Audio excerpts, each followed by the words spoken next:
In this video, we are going to specifically focus on how to create a SQL database in Azure platform. So this is the the landing page after your login successful. Um, so you can click on whatever the resource which you want to create. So its SQL database is already there. So just click on it. So once you click on it, so in the next page, there is no database is listed here. So we have to create SQL database. So just click on it. So I'm under the free trial subscription. Similarly, you can get a free trial as well. It's around 14,500 worth of services you can use for 12 months. So it is asking for a resource group. There is no resource group right now, so we are going to create a new resource group. So a resource group is nothing but in Azure you can create different environments. For example, development environment, testing or UAT environment, and production environment. So if you want to group the services, for example, you are creating a ADF Azure Data Factory, or you are creating Azure SQL or SQL database.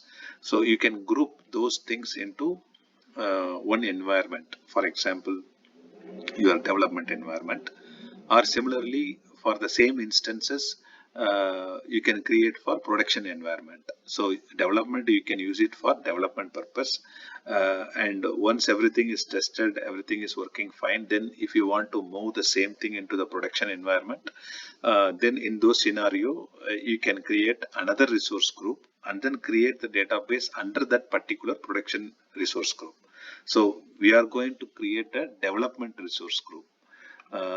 So I'm going to name it as a dev resource group. So I can just name it like this: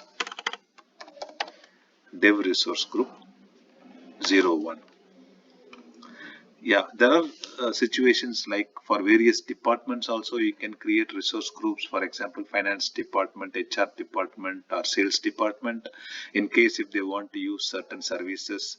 So those services can be created under their resource group, and we can over the period of time we can identify the expenses as well.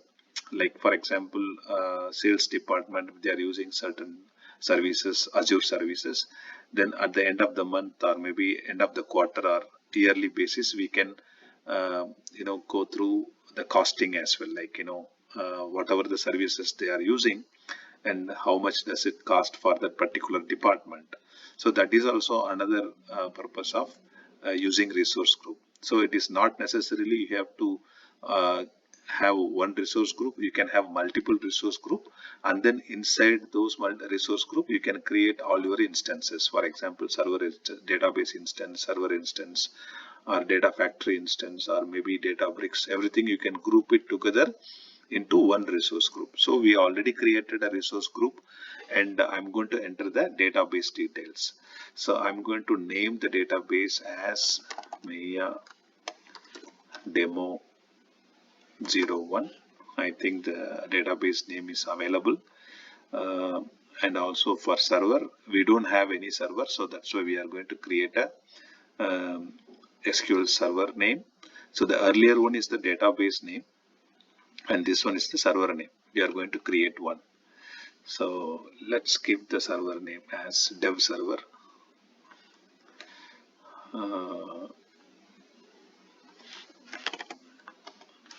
Yeah, demo SQL 01.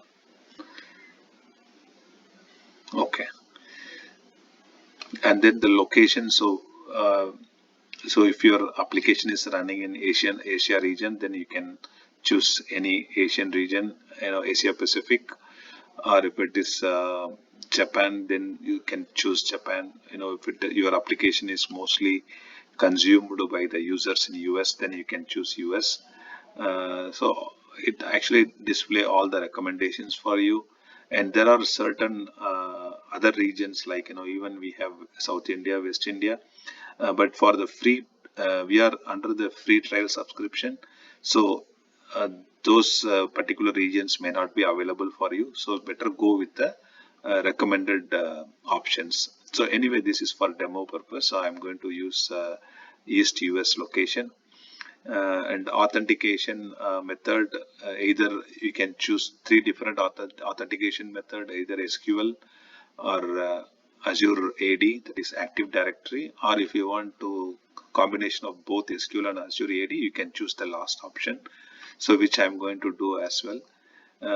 So I just want both Azure AD and SQL as well. So I'm going to set Azure AD admin, because for any other services, for example, if you want to make the connectivity using other Azure services, it's always better to choose Azure AD admin. So you can select Azure SQL Database. Okay, so I'm going to choose this one, and you can give the admin login name, like for example, admin 123. It's available. And password, you can choose whatever password you like.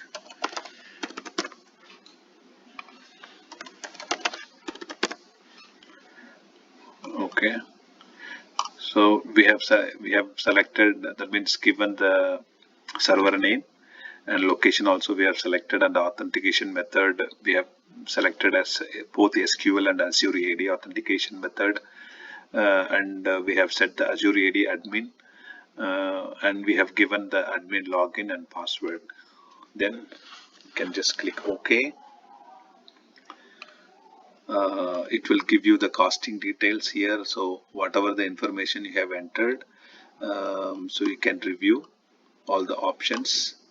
And you want to use SQL Elastic Pool, you can just leave it as a default right now. And then the compute and storage also, we just set it as standard with the 10 DTU, that is a compute power, with the 250 GB storage. These are all the default settings available for you. And the backup storage redundancy also, we just leave it as a geo redundant option. Everything is default option. And then click on the networking. So either you want to give connectivity to the public endpoint or private endpoint. So let's choose the public endpoint. Also, do you want to allow Azure services and resources to access the server? Yes, so that you can just connect it through the data factory. So you have to select this option. Also, would you like to add your current IP address? Then you can just select yes. And connection policy, leave it as default policy, and the encrypted connection also leave it as default. And then next go to the security. Enable the Microsoft Defender for SQL. So you can just leave it as default settings, not now, and rest others also default settings. Next, add additional settings. Yeah, so data source, the existing, we don't have any existing data, so you can leave it as it is. And database collation and maintenance window also leave it as it is. And click on tags window. Let's not add any tag. And the final one is the review and create. So once you click on it, you can just review. So these are all the settings we have given. Just create. So it will take maybe a minute or couple of minutes for you to create.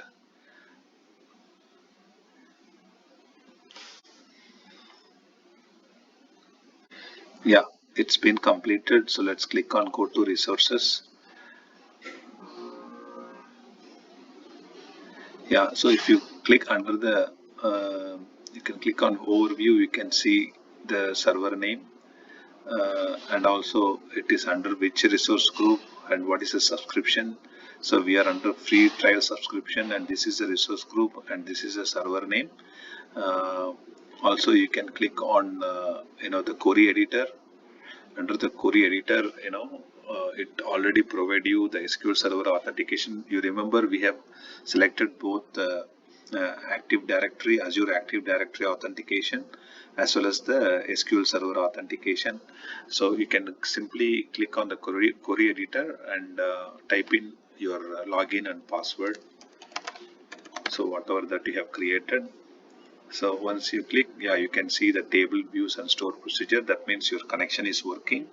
Also, I will just trying to connect this through the SSMS. So what you have to do is you select the server name. You can copy in the clipboard.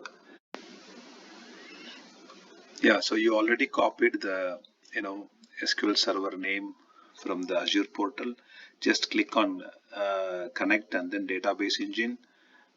In the pop-up window, you enter the server name, your authentication type as a SQL Server authentication, login and password, so that it will just connect for you.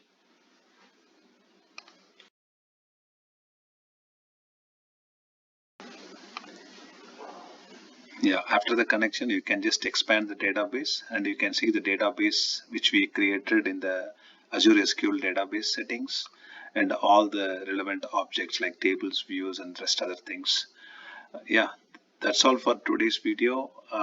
Keep looking for more videos, especially on the Azure services. Thank you for watching.